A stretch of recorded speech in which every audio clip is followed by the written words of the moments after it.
my mom rolled down the window to her minivan. "Hi, I'm with the clown."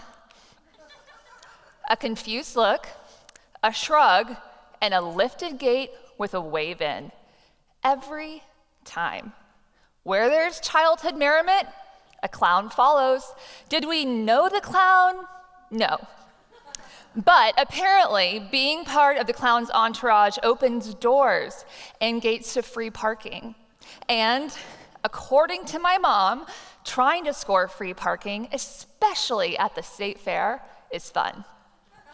I loved the state fair. There's no money, no food pyramid, no general safety regulations. I reveled in the gluttony and threw myself onto rides with the face of Tom Selleck as Magnum PI inexplicably airbrushed on the side. But I felt nervous energy too. Did I need to rein in my mom? Was it her asking the ride operators to let us on the pirate ship with our last 4 coupons stealing when the ride needed 6 and she had 10 more stuffed in her back pocket? What do I do if my mom gets arrested at the fair? Now I'm living life with my 3-year-old girl, Heidi.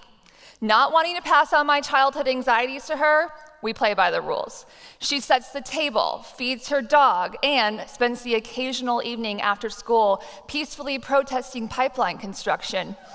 We read books rich in syntax, and we strive to help the poor. I anticipated the eyes I'd gain in the back of my head becoming a mom, but didn't know about the extra set I'd have watching my every move, always wondering if I could do things better, more the right way. Even when I'm nailing it with my well-oiled routines, I compare our mental snapshots of the day to my childhood and think, she feels safe, she's thriving and happy, but shouldn't this be a little more fun? I can do fun, right? I mean, if I can do discipline, how hard is it to do fun? With my fun guy husband out of town, I was ready to prove I was a good mom and a fun mom at one of my happy places growing up, the state fair. We were going to have a blast, even if we did shell out for legal parking.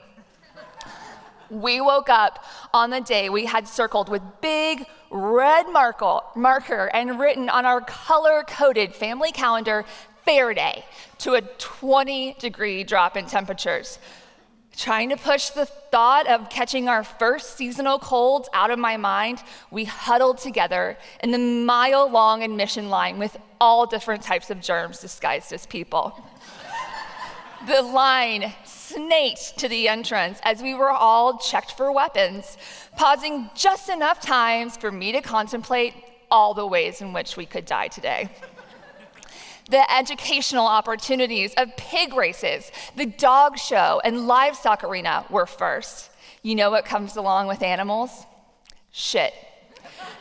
Filled with disease and flies carrying disease, plus all the animals themselves with their swine flu, bird flu, and mad cow disease. The engaging biology interactions I had imagined turned into a one-sided conversation.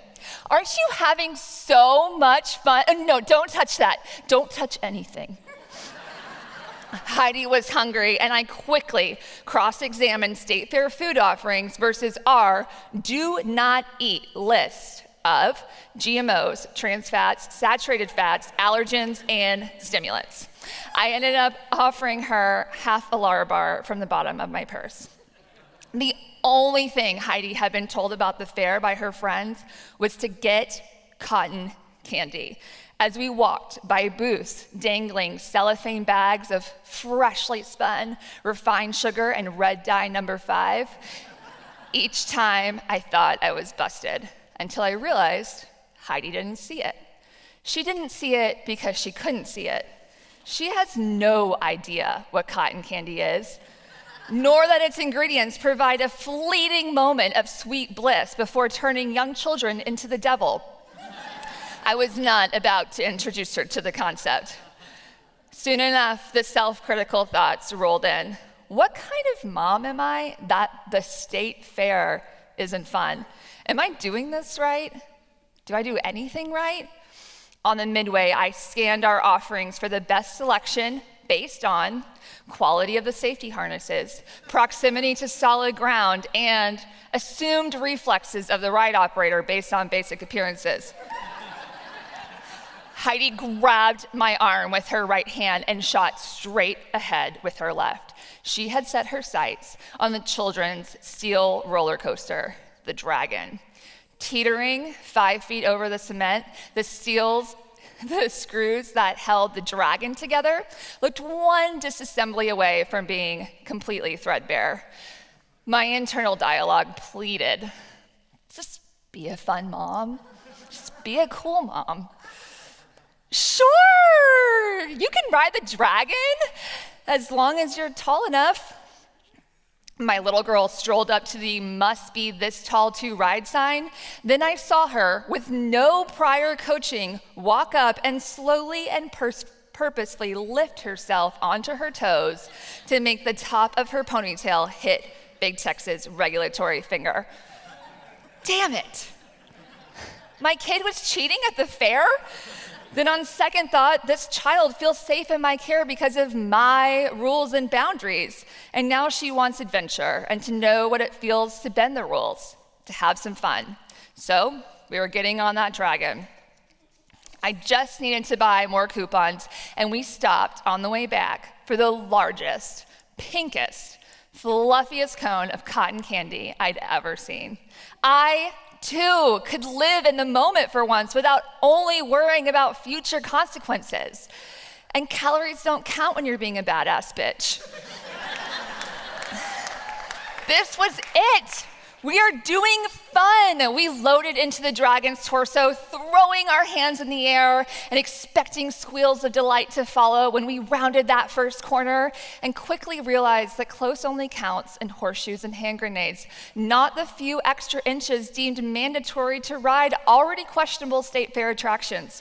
I white-knuckled the side of the Dragon while Heidi's arms wrapped under the steel safety bar, her chin rattling on top, her cheeks whipping behind her, and her eyes, too afraid to close, filling with water. We all but fell out of the ride when the Dragon hit the brakes. We gave each other a look to determine if the other person would give in to the temptation to cry. Then, without discussing it, we both decided on fake smiles and hauling home for hot, organic soup and a shower together to rival Meryl Streep's and Silkwood. I got Heidi into bed and finally climbed into my own, running over the day in my mind. Did she have a good day? Do fun moms try to hide the existence of cotton candy from their children? Do good moms allow their children to sneak onto steel death traps disguised as children's roller coasters?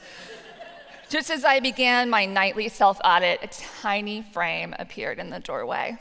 She climbed in bed for snuggles, and all was quiet until I heard the noise. Hot, sour vomit. All over the front of my pajamas. I stroked Heidi's hair and told her she was doing great as she took 2 final, deep gasps of air and pushed the remaining magical pieces of our day together all over me and into a pool on our organic cotton sheets. Almost a year later, we often talk about that day.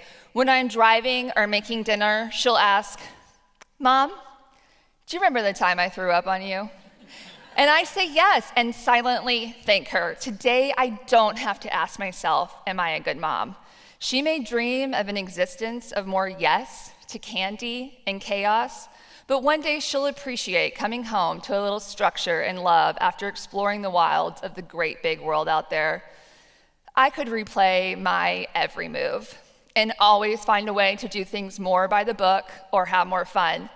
But perfection isn't what the bond between Heidi and I is really about.